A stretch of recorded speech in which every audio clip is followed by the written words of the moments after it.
welcome. So today we're going to be looking at an offering from the house of Stephane Humbert Lucas, part of their snake collection. We're going to be looking at Mortal Skin. Comes in this beautiful black box here. This is actually the sleeve. You have the little snake logo there, Mortal Skin, name of the house of the perfumer.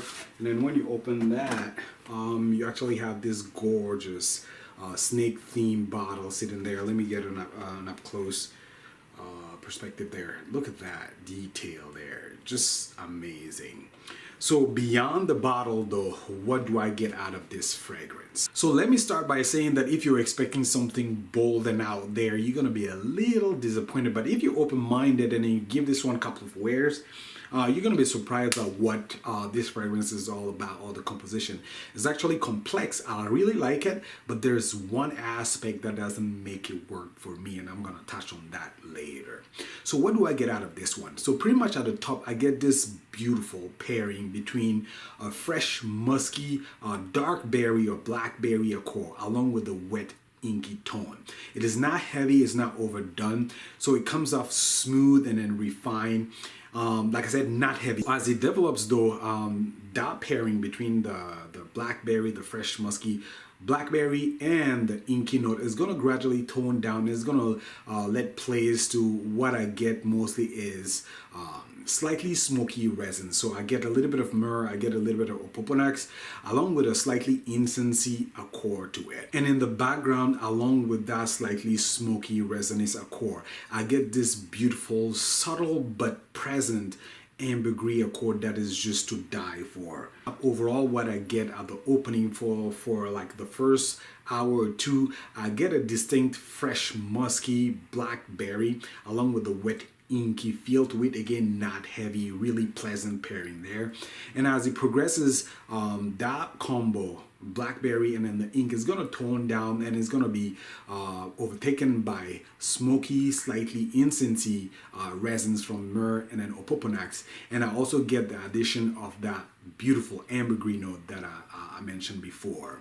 And then a little bit of iris there, again, not too floral or it doesn't come off lipsticky, just that hazy, powdery, slightly powdery iris accord.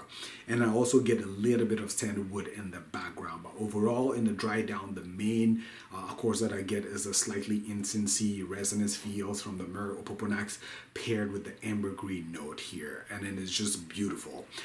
Now, I do like the composition, but the aspect that doesn't make this one work for me is that it's too quiet.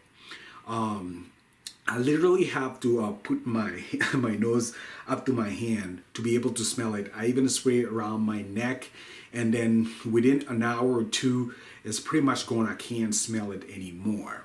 So it is a soft fragrance. So I guess it fits the name, Mortal Skin. Like I said, the performance there is not that great. Longevity is good, but projection and even sillage, I didn't get much out of it. Like I said, I had to always constantly be sniffing my wrist there to even get what it was doing. Beyond that, even after spraying around my neck and all that, I couldn't enjoy the scent. It was too subtle. So that's what is not making this fragrance work for me. And then eventually I think I'm going to replace it or swap it with something that I really want and then that I can really enjoy. I'm a little bummed that this doesn't project as much as I would like to, at least to a point where I can enjoy it without having to constantly sniff my wrist there. So that's the part that doesn't work for me on this fragrance. But overall, it is a subtle, like I said, refined, low projection fragrance, but it is complex and is really enjoyable. If you like that type of fragrance, you're looking at the notes and then you're intrigued by the blackberry and the ink. This one definitely has that, and then in a refined way, not in the bold way. So you have to keep that in mind. On to rating, I would give this a 7 out of 10. A slight nudge to actually give this one a try if you're not too concerned about the projection performance there. But overall, I think it is really nice, unique with the top notes there, ink and then blackberry with that musky, fresh tone to it. And then the dry down, the ambergris accord that comes off is really nice there as well. So give this one a try if you're curious about those pairing or those two notes. But then if you're not too concerned about the projection, if the projection is something that you value when you're deciding to keep a fragrance or not, this one will not do it. You might be disappointed in that aspect or in that regard. So keep that in mind. If you've tried Mortal Skin, let me know what you think of the fragrance. Again, thank you for watching. Please comment, rate, and subscribe, and then take care.